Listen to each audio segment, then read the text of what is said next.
446 میں آ کر شیعوں کی حکومت کو ختم کیا تغرل بیگ سلجوکی نے۔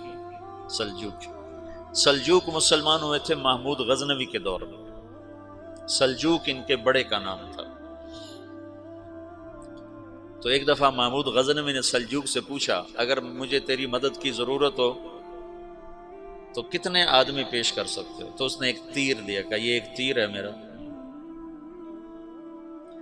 کسی کو یہ تیر بھیج کر میرے علاقے میں بھیج دو تو چند گھنٹوں میں 1,00,000 تلواریں تیرا پہرا دینے کے لیے تیار ہوں، میرے پاس اتنی طاقت ہے۔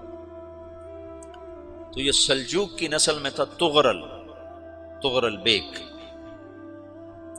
اللہ تعالیٰ نے جب عرب زوال کا شکار ہو گئے اور ضعف کا شکار ہو گئے، جیسے بڑھاپے کا کوئی علاج نہیں، جب قوموں پہ زوال آتا ہے تو اس کا بھی کوئی علاج نہیں، پھر اور قوم کو جگہ ملتی ہے۔ جیسے بڑھاپا ایک فرد پہ آتا ہے، ایسے بڑھاپا قوم پہ آتا ہے۔ قوم کا بڑھاپا جوانی میں نہیں لوٹ سکتا، جیسے فرد کا بڑھاپا جوانی کی طرف نہیں لوٹ سکتا، قوم کا بڑھاپا جوانی کی طرف نہیں لوٹ سکتا، کوئی علاج نہیں، نئی نسل کا آنا ہی علاج ہے۔ تو عرب دھل چکے تھے، 600 سال بہت ہوتے ہیں حکومت کو، اپنی صفات گم کر چکے تھے، اب نئے خون کی ضرورت تھی۔ تغرل بیگ پہلا شخص تھا جس نے آ کر اہل السنت والجماعت کو استحکام بخشا، شیعوں کی حکومت کو ختم کیا، بغداد سے، شام سے، ان سارے علاقوں سے۔ صلاح الدین ایوبی نے اسماعیلی شیعہ کی حکومت کو ختم کیا، مصر۔ العاضد ان کا آخری خلیفہ تھا صلاح الدین ایوبی، نور الدین زنگی رحمۃ اللہ علیہ کا پروردہ تھا، اس کا دوست تھا، اس کے دوست بھی تھا، بچہ بھی تھا اس کے سامنے، زیادہ لکھنے پڑھنے کا شوق تھا۔ پھر اللہ تعالیٰ نے اس سے کام لیا اور اس کو مصر کا گورنر بنا کے بھیجا، مصر کی مدد کے لیے بھیجا۔ تو وہاں اس نے صلاح الدین ایوبی نے وہاں ختم کیا، تغرل بیگ نے یہاں ختم کیا۔ تو پھر سلجوک جو تھے نا یہ اقتدار میں آئے، ادھر ختم ہو گئی سلطنت بنو عباس کی، مصر ایک چھوٹی سی ترکوں کی سلطنت۔ تو اللہ تعالیٰ پھر مرکزیت کے لیے ایک نظام چلایا، دو لشکر آپس میں لڑ رہے ہیں ایک میدان میں، ایک جنگلی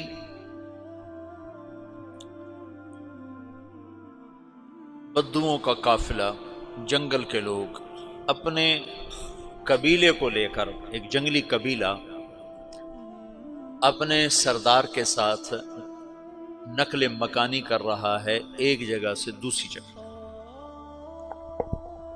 اللہ کا نظام کہ یہ لوگ چلتے چلتے چلتے اس وادی میں پہنچ گئے جہاں جنگ ہو رہی ہے، دو لشکر آپس میں لڑ رہے ہیں۔ جب یہ وہاں پہنچتے ہیں تو ایک لشکر کے قدم اکھڑ رہے ہیں اور دوسرا غالب آ رہا ہے۔ ان کو نہیں پتا شکست کھانے والے کون ہیں اور فتح پانے والے کون ہیں، ان کو نہیں پتا۔ اس جنگلی قبیلے کے سردار کا نام بھی تغرل ہے، تغرل۔ تو یہ سردار کہتا ہے جو شکست کھا رہے ہیں ان کی مدد کرو، کچھ پتہ نہیں کون ہے، کہتا جو شکست کھا رہے ہیں ان کی مدد کرو۔ تو 400 وحشی جنگلیوں نے فاتح لشکر کے پیچھے حملہ کر دیا۔ وہ تو ایک کافی ہوتا تو 400 دوڑ جب تلواریں پڑیں تو چند لمحوں میں نقشہ بدل گیا، بھاگنے والے جم گئے اور جمنے والے بھاگ پڑے۔ جب جنگ ختم ہوئی تو شکست خوردہ لشکر کے بادشاہ نے ان کو بلایا، اسے پوچھتا ہے مجھے جانتے ہو میں کون ہوں؟ کہا نہیں۔ کہا تو تم نے میری مدد کیوں کی؟ کہا انسانی ہمدردی کی وجہ سے، تمہیں شکست ہو رہی تھی اس لیے تمہاری مدد کی۔ پھر اس نے اپنا تعارف کرایا، میں ہوں سلیمان سلجوکی، ترکی کا بادشاہ۔ مسلمانوں کا لشکر تھا اور تاتاریوں سے شکست کھا رہا تھا، تاتاری فتح پا رہے تھے، مسلمان شکست کھا رہے تھے۔ تو وہ اللہ کی غیبی مدد بن کر آئے، تو وہ اس سے کہتا ہے میرے ساتھ رہنا پسند کرو گے؟ تم نے میرے اوپر احسان کیا ہے، میں اس کا بدلہ دینا چاہتا ہوں، میرے ساتھ رہنا پسند کرو گے؟ کہنے کا کر لوں گا۔ تو اس نے اس کو لے کر ترکی آیا، اور استنبول اس وقت روم کی حکومت میں تھا، اس سے فتح کیا اس تغرل کے آگے چوتھے پانچویں پڑپوتے محمد فاتح نے۔ تو یہ استنبول ہے، یہ ترکی ہے، بیچ میں ایک چھوٹا سمندر ہے، یہاں ایک جاگیر ہے۔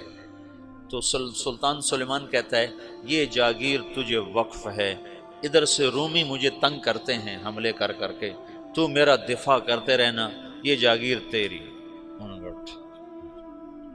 یہ اس جاگیر پہ اس نے اپنے قافلے کو آباد کر دیا، اپنے قبیلے کو، اور ایک چھوٹی سی حکومت بنا لی، جو ایک صوبہ سمجھو سلمان سلجوقی کا، وہ ایک چھوٹا سا صوبہ ہے۔ وہاں جب یہ رہ پڑا تو پھر یہ ایک شیخ کے بیت ہوتا ہے، وہاں شیخ طریقت ہے، ان کے یہ بیت ہونے جاتا ہے، وہ اس کو رات اپنے پاس ٹھہراتا ہے، تو ایک کمرے میں ان کو ان کا خادم ٹھہراتا ہے۔ یہ جب کمرے میں جاتا ہے تو سامنے دیوار میں تاکچے پر قرآن پڑا ہوا ہے، تو یہ تغرل بیگ کہتا ہے یہ کیا ہے، یہ کیا ہے؟ تو وہ خادم کہتا ہے یہ کتاب اللہ ہے، قرآن ہے۔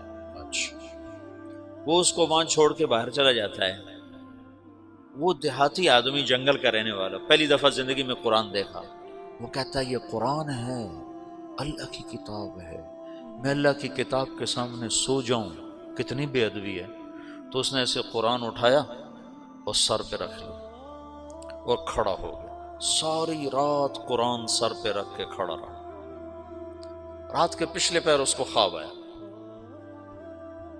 کھڑے کھڑے اس نے دیکھا کہ اس کی پشت سے ایک چاند نکلا اور شیخ کی بیٹی کے سینے میں جا کے اتر گیا۔ پھر اس لڑکی کے سینے سے ایک درخت نکلا جو پھیلتے پھیلتے پھیلتے 3 بر اعظم پہ چھا گیا، افریقہ پر، یورپ پر، ایشیا پر۔ پھر اس کی آنکھ کھل گئی، وہ کھڑا ہوا ہے، تو اس نے صبح یہ خواب اپنے شیخ کو سنایا، تو انہوں نے اپنی بیٹی اس کے نکاح میں دی تھی۔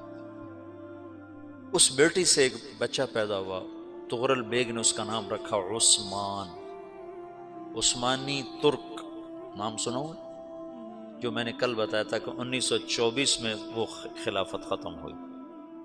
تو ایک بیٹا پیدا ہوا عثمان۔